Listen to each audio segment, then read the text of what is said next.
Hello and welcome back to the channel, Cloudology channel. If you're watching right now, thank you for joining me this early for me Saturday morning. I realize if you're on the East Coast, it's not that early. It's about 8 a.m. for me right now. I'm in the Mountain Time Zone. Um, welcome, welcome to the stream. So probably wondering why I'm streaming today on a Saturday morning, and it's because I wanted to add another video or another stream to my week, but kind of schedule it in between things. Now, Saturday shows are going to be more geared towards like not necessarily like very technical, super chill because it's Saturday morning. Like I'm just waking up literally. Um, so I wanted to gear it towards like more, I guess, like I hate to use a word, but like mindset or just random things, random topics that are kind of sort of related in the same wheelhouse, but not 100% directly related to cloud. Like not super technical, not like, oh, here's Terraform, here's how you use it. I'm going to say that for my Wednesday show. So I wanted to have this discussion particularly about how to break into IT, not necessarily cloud, 100%. So breaking into any industry in IT is pretty similar. It's going to be the same process, and this is not like the way to do it. This is just how I accomplish it. Which, granted, the way I did it is going to be pretty different from most of you, since I was able to take advantage of a program through Department of Veterans Affairs because I'm a veteran. Not to get into that, but essentially let's let's start from the beginning. All right, let's start from how to kind of break into the industry. So, quick background: I don't really like, I don't have a degree. I don't have a computer science degree. I've never went to college. Like, totally do not need to do that to work in the IT industry. Um, do I think uh, it makes it more difficult? I mean, not really, to be honest. Like they don't really care about degrees, and in my experience, at least. Some companies do. Some of the major like you know companies like Raytheon, for example, like they really care if you have a degree. Even though I did have an interview with Raytheon years ago, um, they didn't really care about my degree at that point. But yeah, they lean towards this side of degrees. But so basically, how I did this was, so I went to a boot camp, right? I went to a software development boot camp. Um, I'm just gonna shout it out because it was a really good boot camp. It was Hack Reactor. It was their software engineering immersive or whatever like fancy course name they had. It was very good. It was very good for me because I didn't have like a technical background. I was, but previously, before I worked in IT, I was an automotive mechanic. So I worked at a dealership and I was working on Land Rovers and Jaguars. So that's kind of what I did there. So I didn't really have a background related to IT at all. I was obviously I was a bit of a computer nerd pretty much my entire life, but I never really put two and two together. And I didn't even know you could do that stuff for a job when I was younger. So I didn't know like computer science was a thing. Um, and neither did any of my family. It wasn't a very talked about field when I was in high school, or even to adulthood. I didn't really know about it until I actually like met people who were into it or interested in it or already in the field, right? So I went to a boot camp to learn software development because that was kind of my plan. Was to go the software development route, which I think is like everybody's starting point. Everybody learns like the basics of like HTML, CSS, a little bit of JavaScript, maybe React, because my boot camp was focused on React basically. Um, so that boot camp was about 5 months long in total.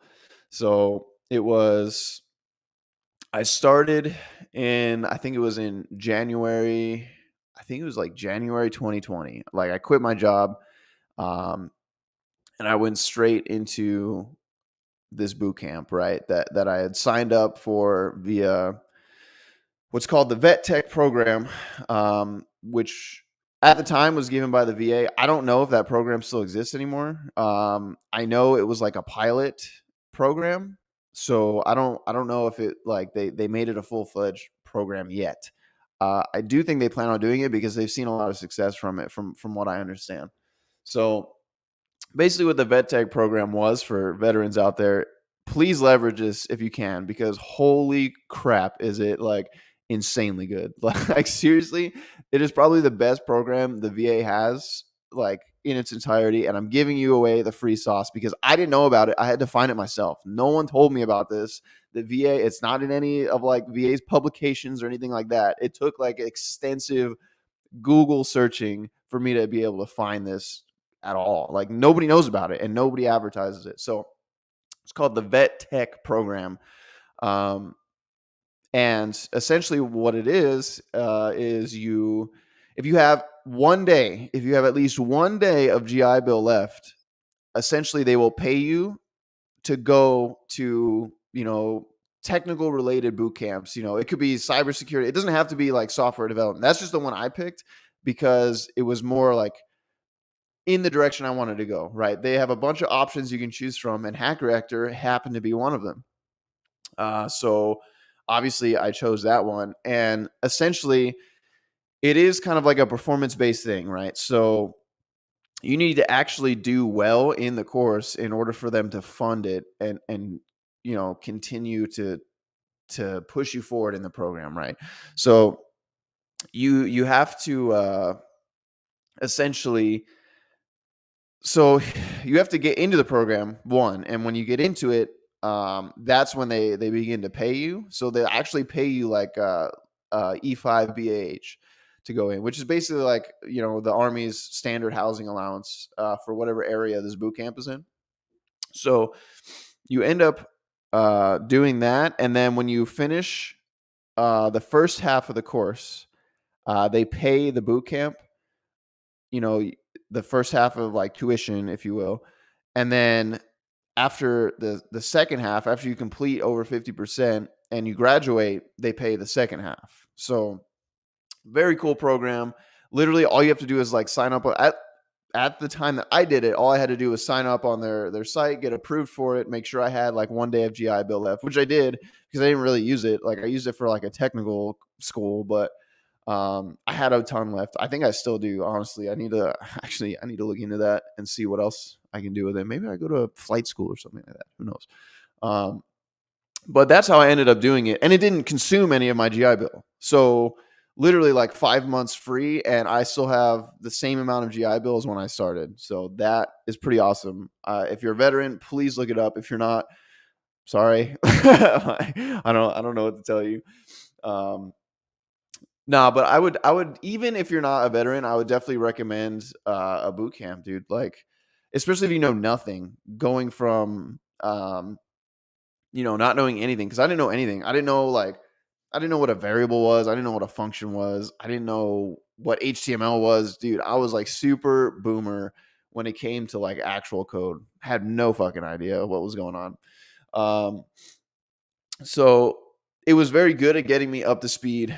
On that. At the time, that's all I had. That's all I knew at the time. Now, I probably would have done it a little bit differently had I had met Tech Chief previously because that guy's courses are very, very, very targeted. Like the boot camp was targeted, don't get me wrong. But Tech Chief, his program is extremely targeted. It's like, hey, like this is what you need to learn. This is how stuff works in the industry. And there's a lot of meta stuff that goes on in there. And I just think that is a really good course because he's teaching you exactly what you need to know and exactly how these companies look for candidates. So if you're interested in software development, and getting started, please check him out because his program is very good. And he's got a lot of resources that have already been done, that are pre-recorded that you can watch, which is pretty cool. But if you don't want to go that route, if you're not like much of a self-starter, if you're very like, I need to be on a schedule and I need people to hold me accountable, which Tech Chief will hold you accountable, but ultimately the work's up to you. Um, so as far as a boot camp goes, like literally, so in this 5 months, it was 6 days a week, 11 hours a day. It was 7 a.m. to 6 p.m. every day except Sunday. And to be honest, it was kind of 7 days a week because Sunday you were spending a majority of the day like catching up or like learning about things that you didn't get to complete during the week. It was a very busy schedule. It was popping. It was very popping schedule. Probably the one of the busiest times in my life at that time. Minus like the army, but that's army stuff. It's a different type of busy, right? Um, so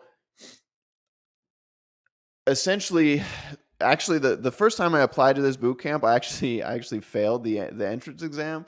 And I was like, oh damn. So because I didn't like, it was very simple. Like looking back at it, I was like, dude, like that was super easy. Um, but I actually failed it. But they extended an offer, probably because they knew the pay was kind of guaranteed through the VA. They extended an offer. They're like, hey, like you're really close to passing it, actually. Which was I? Was I really? I don't know. But that's what they said. And they were like, yeah, so we have like another program where essentially it's like 2 weeks of basically review, right? Before you actually lead up into the boot camp. And if you pass that review section, then you can go on to the full boot camp. So I was like, hell yeah, like sign me up. But that's where it came into play. That's where I had to really quit my job because it was full time. So I had to make a decision and I was like, oh, because my plan was to do it part time, right? And still work and still maintain a job. Um, and essentially they they were like, yeah, it's full time though, and it's not paid by the vet tech program. So literally, I had no like source of income for that point of time. Luckily, I had like a decent amount like saved up still, so I could actually do it. And I was like, you know what, I just got to do it, and I quit my job, cold turkey, and yeah, I joined the program and I did it. But so that's only step one. So it took me 5 months throughout the entirety of the program, multiple like exams throughout uh, the throughout the boot camp. So I had to pass those and like be proficient and show that I was proficient. So it was definitely not just like a check the box event. It was definitely like merit based. Like, yeah, you have to know what you're doing to pass this boot camp, which is why I think it was good because so Hacker Actor is very good. They're not 100% up to speed. I think like Tech Chief is more like up to speed when it comes to like getting people into the industry and understanding. Because my resume from Hack Reactor, obviously, or not obviously, but was not the greatest. Right? It wasn't until I kind of refactored it to get like my second job through Tech Chief is where I was like, oh wow, this resume is really good. So and that's dude, I continue to use that resume template. Like it was incredible. I'm not saying like the resume services were bad per se. It definitely got me like my first job, for example, it was good enough, but there's definitely more elegant ways to do it, I guess. Or maybe I'm just a shitty resume writer. Who knows?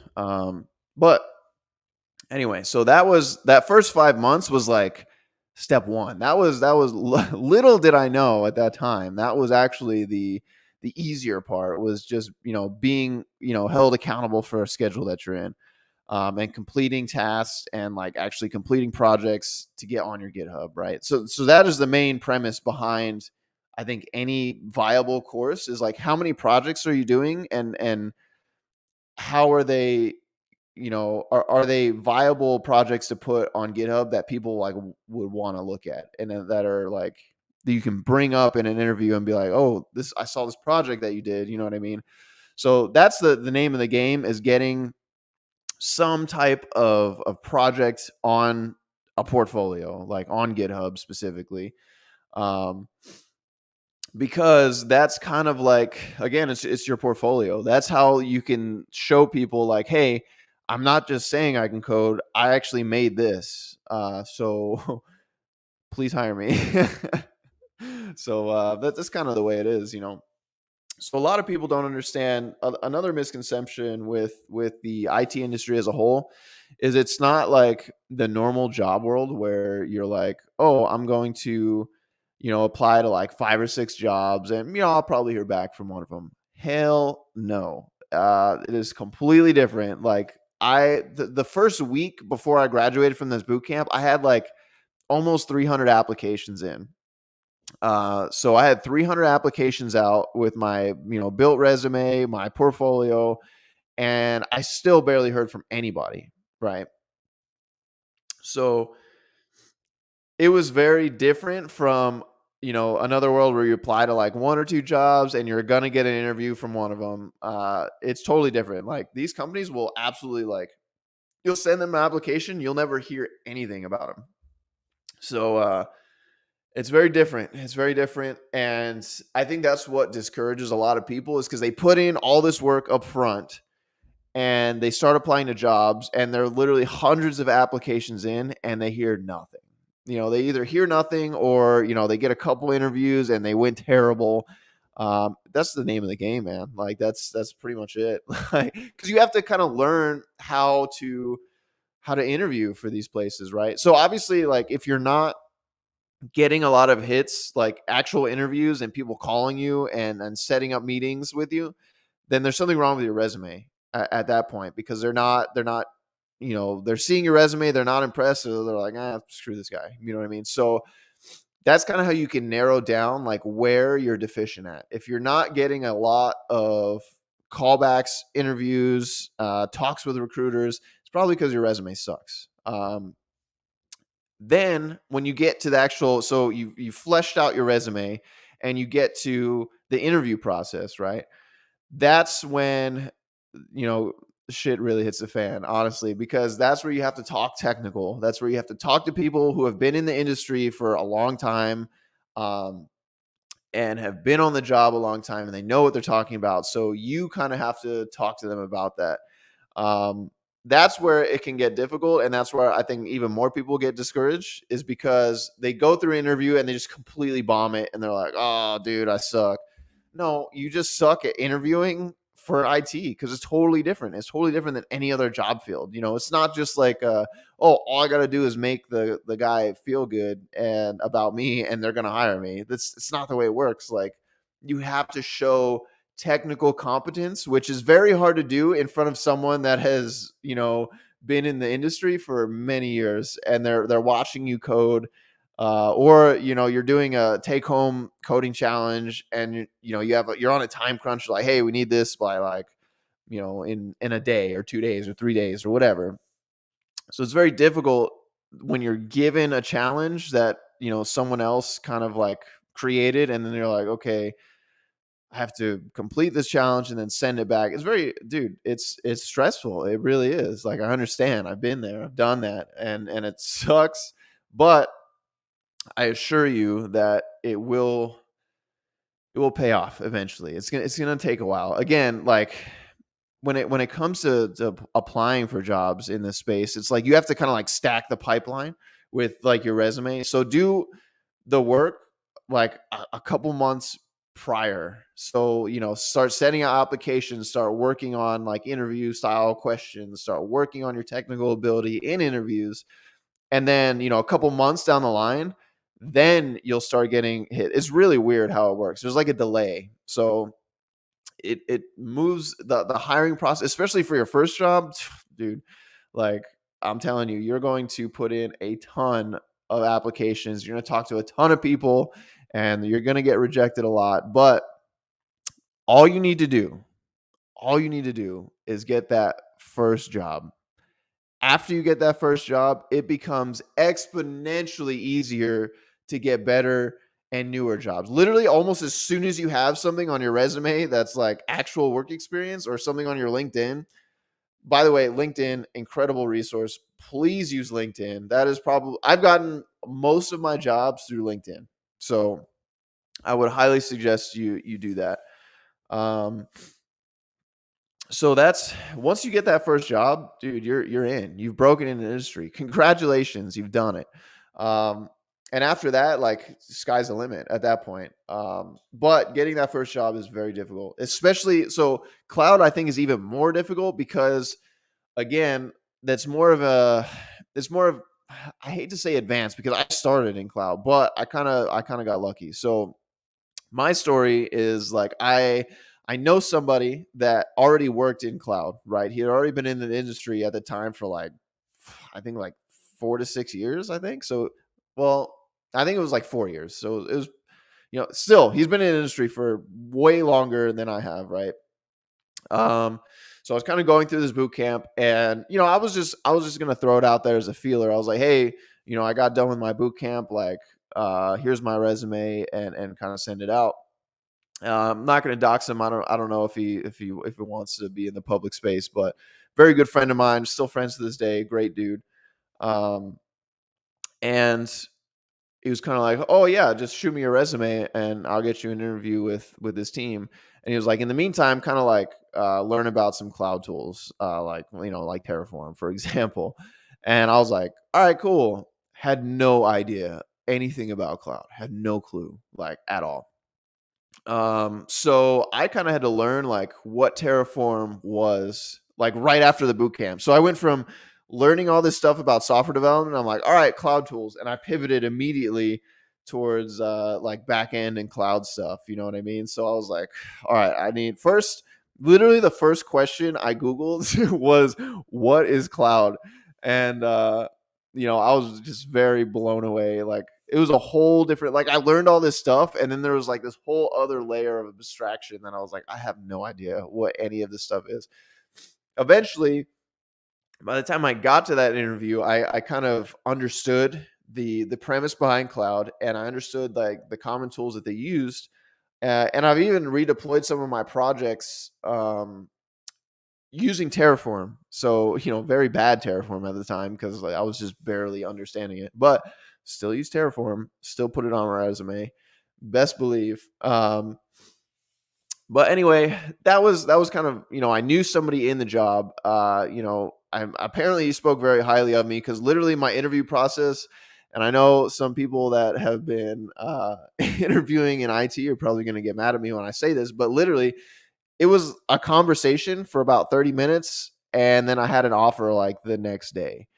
Very untypical for especially for a first job, but it's because I knew somebody in the industry already. So, with that being said, it is very important to expand your network and network with other developers that are already, like, in the field because that's a good avenue. That's a legitimate strategy is to know somebody in the industry already and be like and can vouch for you and be like, "Hey, this guy's new, but I mean, I know him personally. He's a good dude and we can teach him. We can make him into what we want out of a candidate."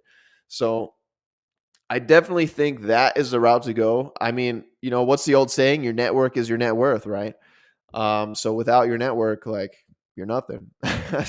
To be honest, like that's why it's very important to reach out to people and to talk to people and be you know just be likable. To be honest with you, because a lot of times that'll get you the job. As a matter of fact, I'm pretty sure that's gotten me every job that I've actually like wanted to get. So, and I've had, I'm, you know, I haven't like been in the industry super long. I've only been in 2 years, but I've changed jobs quite a bit. Just because like it's kind of the nature of the field. You know what I mean? Like pretty much the year mark comes around, you should probably start looking. If you're not happy with where you're at, if you're happy with where you're at and you like it, dude, screw it. Like stay there. Like, um, if the pay is good. So that's another thing. Like, in order to get like a significant pay raise, you kind of have to move jobs. Like, that's kind of just the way it is. Everybody knows it. I don't know why it's this like thing. Because even the companies that hire you understand it, but yet they don't give raises that kind of match that. And maybe they can't afford it. And sometimes with smaller companies, that's the case. Um, but yeah, so that's kind of what it's like to break into the industry. I don't have like a how-to guide because it's going to look different like for everybody. Like, people who aren't veterans aren't going to be able to use the program that I used. But what you can do is get yourself involved in, a boot camp, go to tech chief and tell him like, yo dog, like I don't know anything about IT, please get me into the industry. That man's going to take care of you. He's gotten plenty of people jobs. He's even refined my resume after I've gotten a job and helped me get better jobs. So that's the awesome part. Like, you don't have to be like a brand new person to join, Tech Cheese programs. Like, you can be a developer already and you're just kind of like lost. You don't really know where to go in the industry, which is understandable because especially if you're new, you get in this industry and then you don't understand like how it works. Or even if you're like just graduated college, you've been in one job for like 5 or 6 years, you don't know potentially you don't know that people change jobs very often. Like I think the average turnaround time after COVID is like a year, like at most. Like my average turnaround time is like 8 months. Like I move pretty quick between jobs unless I like really like the place. You know what I mean? Um, so I really think it's important to realize that like this is a very different industry than your typical um, like normal non-IT jobs. Totally different. Like, was not expecting what I got. In a good way. Obviously because like I work from home, so I don't commute to an office. It's a decent living. Actually, it's a very good living if you ask me.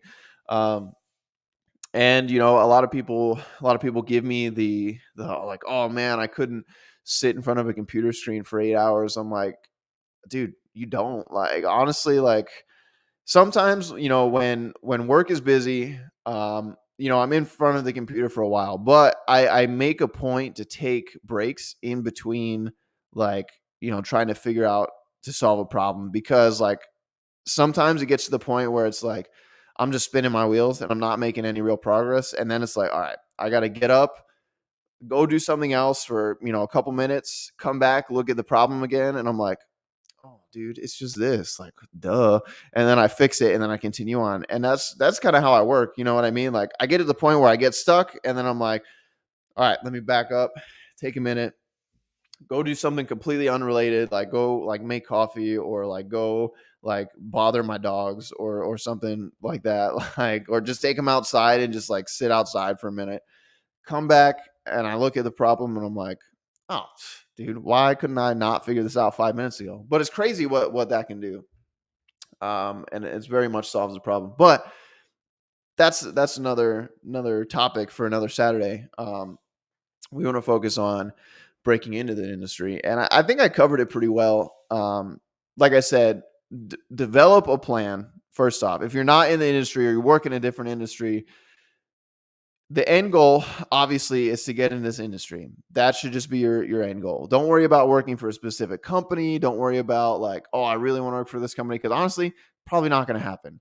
Probably not going to happen until like way later in your career, when you have like that experience under your belt and you can go to them and be like, oh yeah, I'm kind of the shit, you should hire me. So don't worry about like which job you're going to work for. Just know, if you know you're going to work in the industry, that's your goal. That's your first goal, is like, all right, I have to get into IT. And that's just like, a compilation of other smaller goals. So your next goal should be like, okay, well, I need to find something that's going to teach me in the fastest way possible to get into the industry, because success loves speed, right? Um, Shout out to John. So what you have to do is you have to come up with some way. And my way was through the vet tech program, through a boot camp. Your way might be through tech chief. Both ways are going to get you there fast, but it's going to depend on the work that you put in. Either way, whether you go to boot camp or whether you go the self-taught route, like Fido from Self-Taught Hustle did, or you go through tech chief, it's going to depend on you. It is your fault whether you're successful or whether you're not successful. It's on you. Remember that, because the amount of work you put in is going to directly correlate to the amount of success you have. So that 5 months, I play it off like it was nothing, but it was very difficult, especially for the average. Like I'm kind of used to sucking because I was in the military previously. Like I was in the army. Like it was, I was a combat MOS. Like it was a very stressful environment where basically the onus of accountability was on you, right? So for me it was kind of commonplace for that, but I understand for a lot of people they don't have that experience, and it's very difficult for them to like knuckle under and like get shit done that has to be done. So that is absolutely essential. So all of this just to say is like you need to put in an extensive amount of work and just not quit. Literally don't quit, because the number one reason why everyone like doesn't get into IT that tries is because they quit for one reason or another. Whatever excuse you have, you quit. Eh, just don't quit. Literally all you have to do is just not quit, because everybody else is quitting, and that will set you apart from the rest. Literally be too stupid to quit. That's all you got to do. Just be too stupid to quit. I want to put that like on a T-shirt and sell it. I think Derek White was actually the first person to do that. If you don't know who he is, look him up. He's a veteran. I think he has merch on that already, so I'm not gonna do that. But just be too stupid to quit. Like literally, just don't give up. Like no, regardless of what you do. And I think that's the big thing that kind of detracts people from this job field in general, is because it is very difficult to get that first job. It is not like any other job. Um, so after you've recognized your path to break into the industry, you're like, all right, I'm going to go to this boot camp. I'm going to do self taught. I'm going to join Tech Chief or self taught hustle or whatever the case may be. Whoever you want to do, whatever route you want to take, you have to take that route and just don't quit and stick it out. Um, and it might take you longer than 5 months. Like my situation is very, very untypical. I got one, very lucky, and two, um, I was just able to navigate this field. I kind of just took some concepts that I already learned from other job experience that I had, and I took it and I ran with it. Um, Granted, my situation is not typical, but it is possible. You can absolutely do it. So remember that. But so once you have that down, right? You get in an industry, you learn what you got to learn. Now comes part two, which is where you actually have to get a job and convince people you can code. And like I said, I've touched on this already, um, but you really need to just start mass spamming your resume, your application everywhere. Like literally every single job that's looking for a developer, like junior, like mid-level, senior, whatever, just spam it. Spam it everywhere.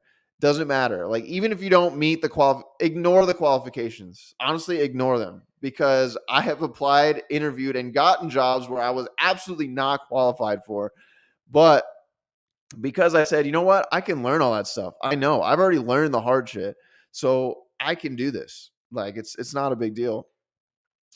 Spam all positions. Like reach out to recruiters. Like literally talk to recruiters and be like, hey, look, junior developer. Don't even tell them a junior developer. Be like, I'm a software developer looking for a job.